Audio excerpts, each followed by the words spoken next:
The critical patriot देखने वाले सब दोस्तों को खुशामदीद, स्वागत। आज मेरे साथ महाराष्ट्र के शहर नासिक से शरीके गुफ्तगू हैं श्रीकांत बैनी जी।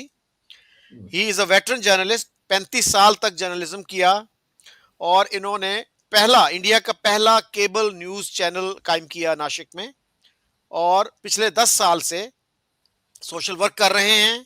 इन्होंने सोचा कि काफ़ी काम कर लिया और अब जो है यंगर जनरेशन को चांस देना चाहिए। उसके साथ साथ ये बहुत बड़ा एक फोरम है नासिक में, वसंत व्याख्यान माला, उसके ये सदर हैं। तो इनसे पूछते हैं इस फोरम के बारे में और इनकी पर्सनल लाइफ के बारे में। जी श्रीकांत जी, हाँ जी। प्लीज थोड़ा सा अपने बारे में बताइए, फिर इस फोरम के बारे में। सर, मैं नासिक में काम करता हूँ।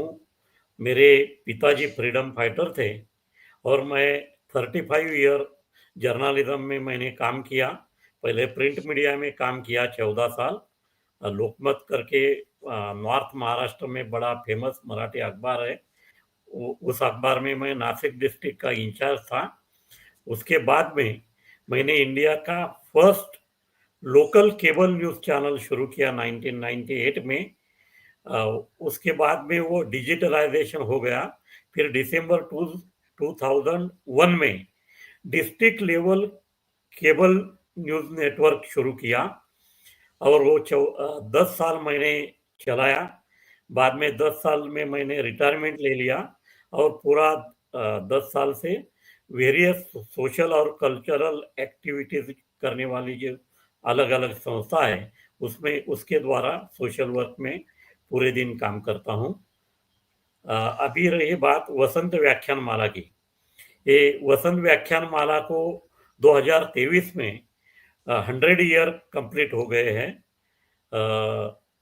1922 में ये वसंत व्याख्यान माला जस्टिस न्यायमूर्ति महादेव गोविंद रानडे इनसे प्रेरणा लेके, कुर्तकोटी डॉक्टर शंकराचार्य उनसे प्रेरणा लेके राव साहब वजे और उनके 4-5 दोस्तों ने शुरू की। संकल्पना ये थी कि नासिक ये हिस्टोरिकल और पौराणिक ऐसा धार्मिक फेमस शहर है। प्रभु रामचंद्र जी यहाँ पे आए हैं और उनके पद पद से ये नासिक भूमि अ, बड़ी पुण्य भूमि मानी जाती है और यहाँ पे हर 12 साल के बाद में कुंभ मेला भी लगा हुआ होता है। इंडिया का साउथ काशी यानी बड़ा धार्मिक स्थल जहाँ पे क्रियाकर्म किए जाते हैं, इसके लिए फेमस है पुराने बहुत पुरानों साल से। तो वहाँ पे नदी किनारे, गोदावरी नदी किनारे हर महीना मई महीना में 1 मई से 31 मई तक व्याख्यानमाला शुरू की गई थी।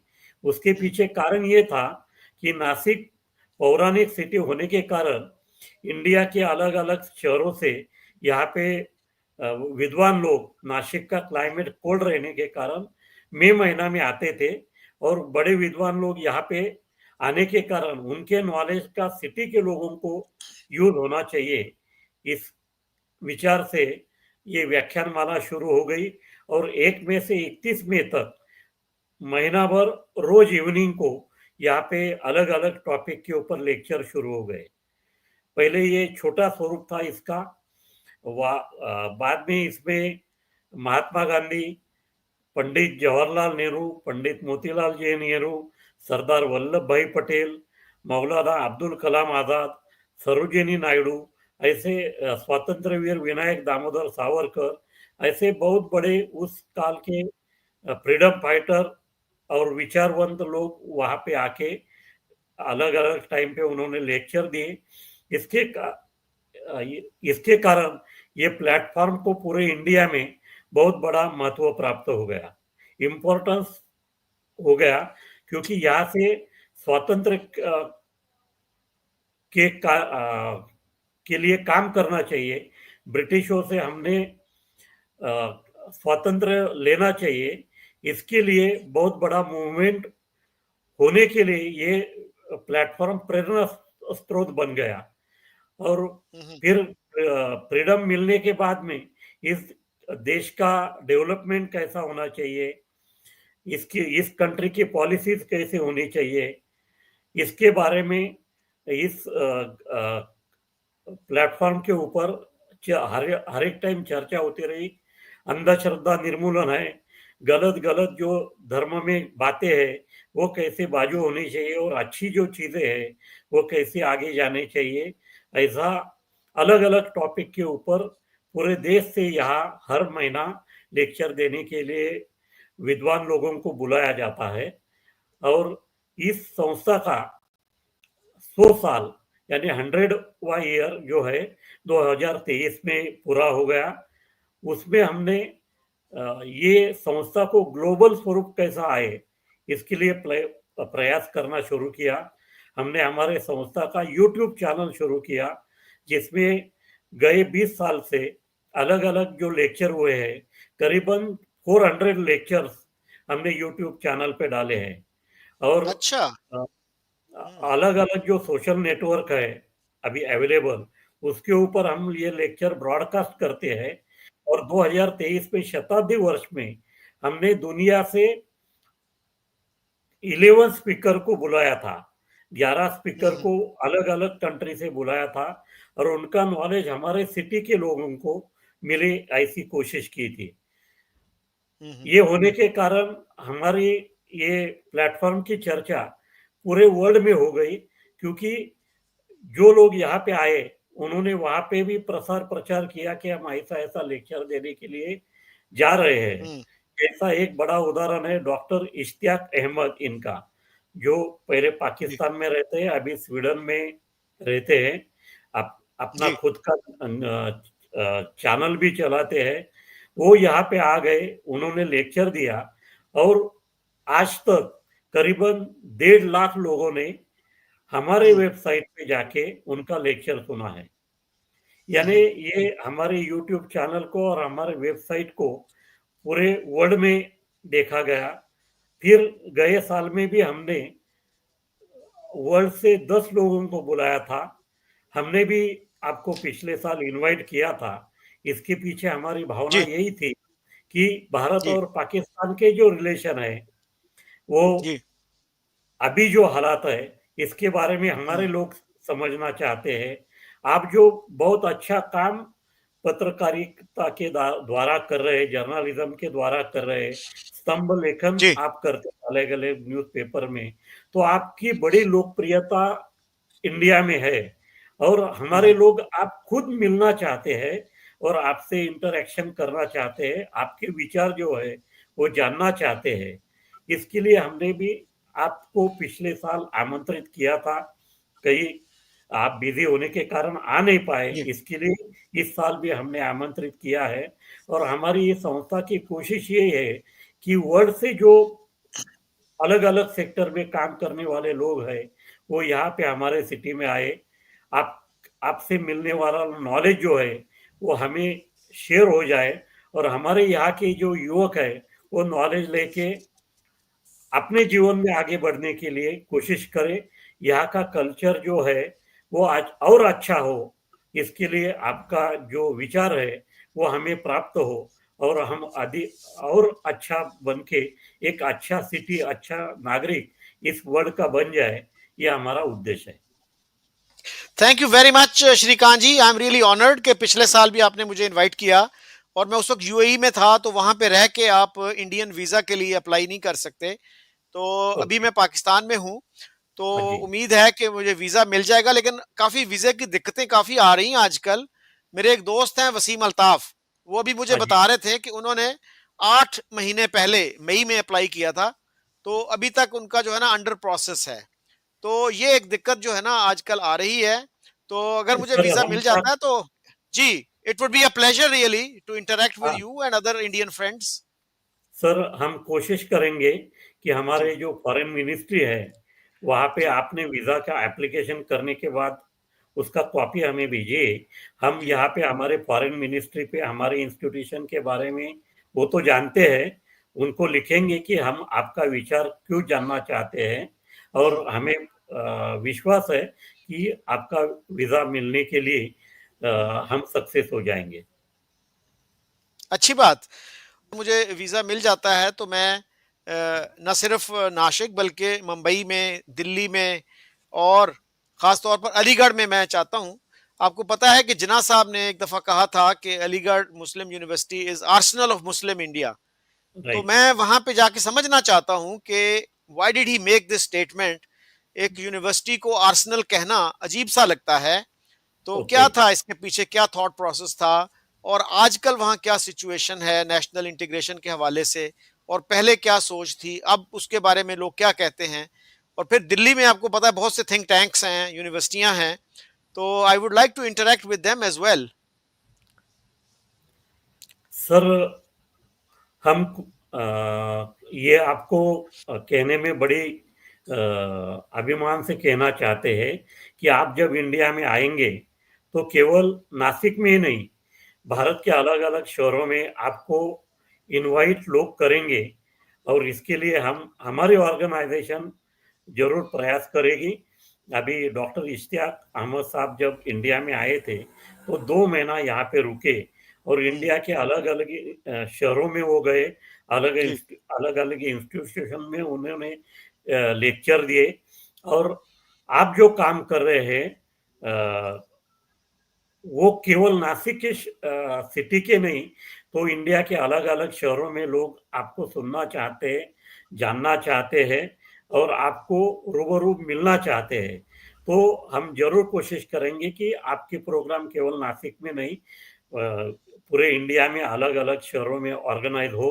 जेएनयू में, दिल्ली में आपका प्रोग्राम हो, पुणे सिटी हमारे काफी फेमस कल्चरल और एडवांस सिटी है, बेंगलोर हम्म, सिटी है, हैदराबाद सिटी जी। है। ऐसे अलग अलग शहरों में आपके हम्म। प्रोग्राम कैसे ऑर्गेनाइज होंगे, इसके लिए हम जरूर प्रयास करेंगे।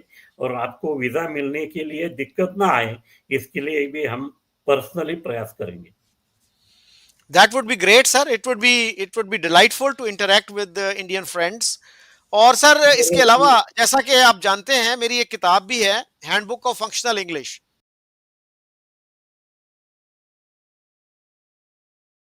हाँ जी। उसका मैं ये सोच रहा हूँ कि यहाँ पे जब पब्लिश हुई वो है इंग्लिश उर्दू।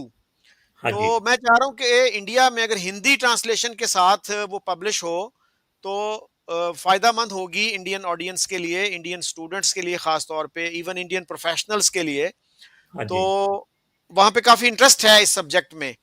तो हाँ जी। उसके लिए मैं कोई पब्लिशर ढूंढ रहा हूँ, कोई अच्छा सा। तो हो सकता है इस शो के थ्रू कोई पब्लिशर से मेरा राब्ता हो जाए, जो दोस्त हैं जो पब्लिशिंग में हैं या किसी पब्लिशर को जानते हैं।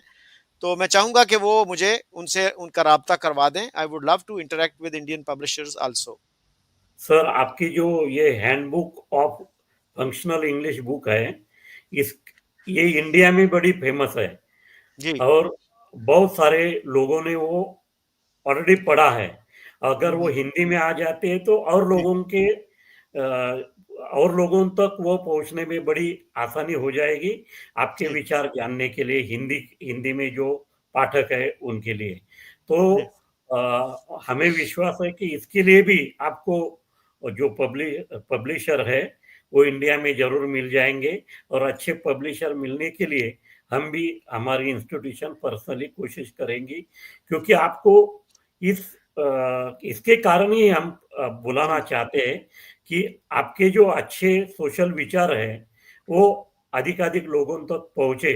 और हम्म, भारत और पाकिस्तान में प्यार की, मोहब्बत की जो बातें हैं, भावना है, वो हम्म, पुराने कालों से है। सियासत की बातें छोड़ दो, लेकिन आम जो पब्लिक है, आम जी। जो नागरिक है, वो एक दूसरे से प्यार से रहना चाहते हैं, मोहब्बत से रहना चाहते हैं। और आज तो जमाना इतना बदल गया है कि जी। ग्लोबलाइजेशन के कारण देश की जो सीमाएं हैं वो जी। एक्चुअली टूटने लगी है। और अभी मेरी लड़की बोस्टन में पढ़ती है, रोज हम्म, हम एक दूसरे से बात करते हैं। जो हम्म, यूनिवर्सिटी में पढ़ती है बोस्टन में, वहाँ हम्म, पे अलग अलग देशों से बच्चे आते हैं, इकट्ठा रहते हैं, पढ़ते हैं। तो सीमाएं कहाँ रही, एक दूसरे में प्यार मोहब्बत बढ़ गई है। नई टेक्नोलॉजी के कारण हम एक दूसरे को इतने नजदीक से जानने लगे हैं कि जात धर्म पंथ ये जो बातें हैं ये नई हम्म, पीढ़ी को फिजूल लगती है और एक दूसरे से हम्म, प्यार से मोहब्बत से रहना चाहती है। और आप भी यही विचारों के लिए काम कर रहे हैं, इसके जी लिए जी। हम आपको इंडिया में बड़े प्यार से बुलाना चाहते हैं और आपके थैंक यू, विचार जानना चाहते हैं। Thank you very much. और आपके जो लीगल एडवाइजर हैं अजय जी, उनका हाँ जी, बेटा भी तो पढ़ रहा है ना बॉस्टन में। हाँ पढ़ने के जी, बाद अब मेरा ख्याल है वो जॉब कर रहा है कुछ अब तो।